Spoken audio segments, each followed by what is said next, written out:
কাছে ঘেরা কোনো ঘর বানাক অথবা লোহার সিন্ধুকের মধ্যে লুকায় রাখ, মানুষের কাছে মৃত্যুর ফেরেশতা পৌঁছে যেতে পারে। কথা ঠিক? আপনারা প্লেন চলা দেখেছেন না? আকাশ দিয়ে প্লেন চলা দেখেছেন না? মন দিয়ে শুনেন। ওই প্লেনের মধ্যে উঠে বসেছে যাত্রী, সাতক্ষীরায় বাড়ি অথবা যশোরে বাড়ি। সে চিন্তা করলো কত জায়গার বাতাস তো খাইলাম, আকাশের ঠান্ডা বাতাস তো কোনোদিন খাই নাই, একটু জানালাটা খুলে দিয়ে বাতাস খায়। প্লেনের জানালা কি খুলতে দিবে? কথা বলে না, খুলতে দিবে? খুলতে তো দিবেই না, ওরে ধরে টুস করে নিচে ফেলে দিবে। ঠিক যেইভাবে সাবেক প্রধানমন্ত্রী ডক্টর ইউনূস আর বেগম খালেদা জিয়াকে টুস করে পদ্মা নদীতে ফেলে দিতে চাইছে।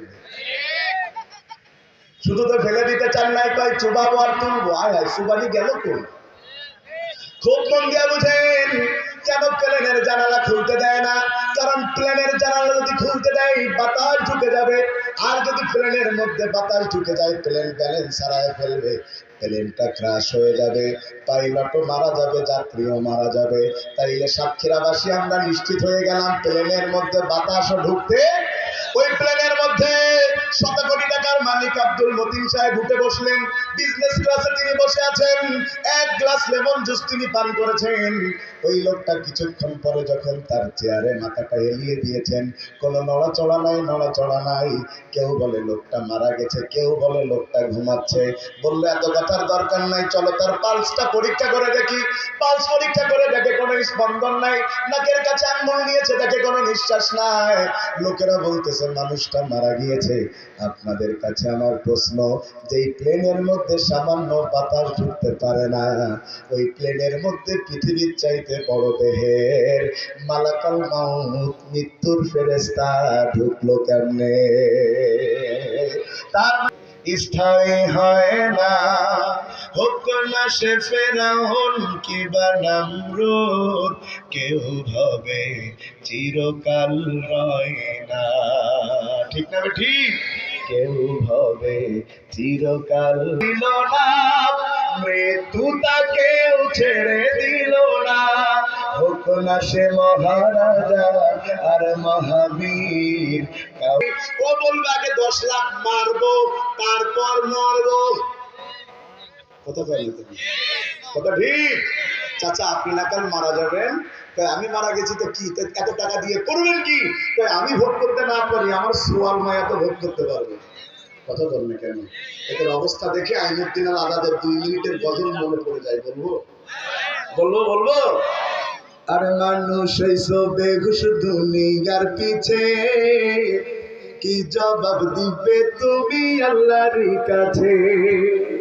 হালাল হারাম না মানিয়া করছো টাকা কামাই, এত টাকা রাখা কোথায়? কাফনের তো পকেট নাই। ঠিক না? ঠিক।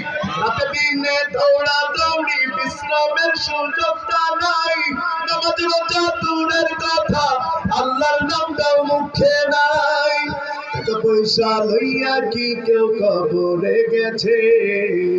টাকা পয়সা লইয়া কি কেউ কবরে গেছে? কি জবাব দিবি রে তুই আল্লাহর কাছে? আরে মানুষ হইছো বেহুশ দুনিয়ার পিছে, কি জবাব দিবি রে তুই আল্লাহর কাছে? ঠিক না? ঠিক। তাইলে নিশ্চিত হলাম আমাদের মরা। জোরে বলেন আমাদের মরা।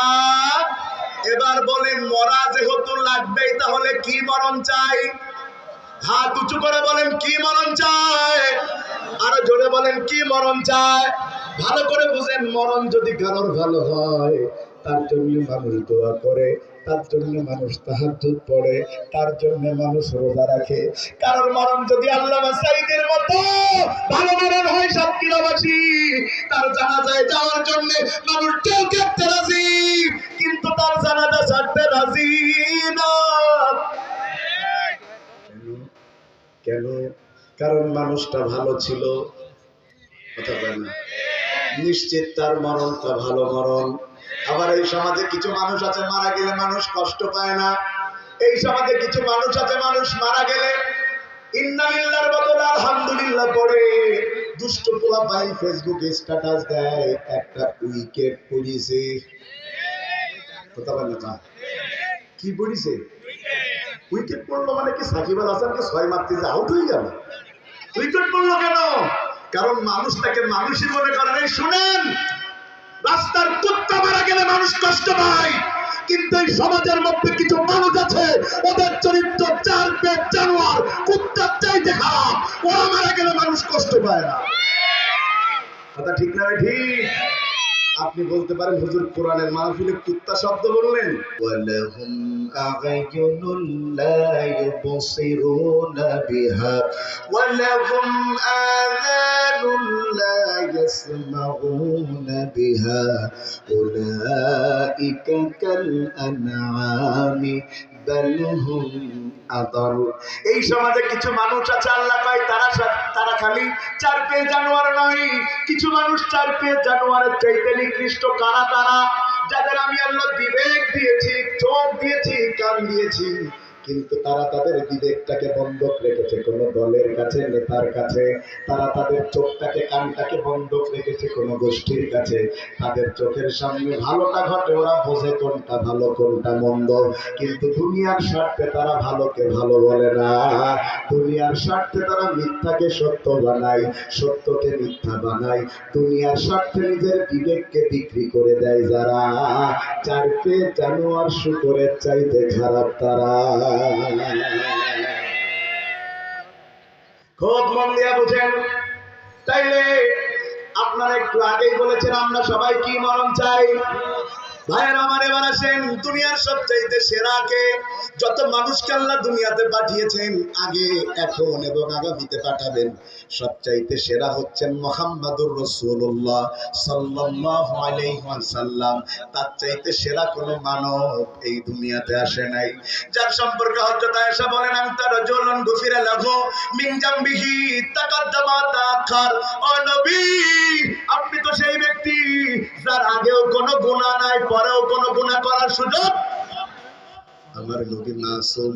আমার নবীকে নিয়ে যদি কেউ প্রশ্ন তোলে সে বেঈমান হয়ে মারা যাবে। আমার নবী শুধু জান্নাতে যাবে তাই না, আল্লাহর অর্ডারে আপনাকে আমাকে সুপারিশ করে আল্লাহর জান্নাতে নিয়ে যাবে।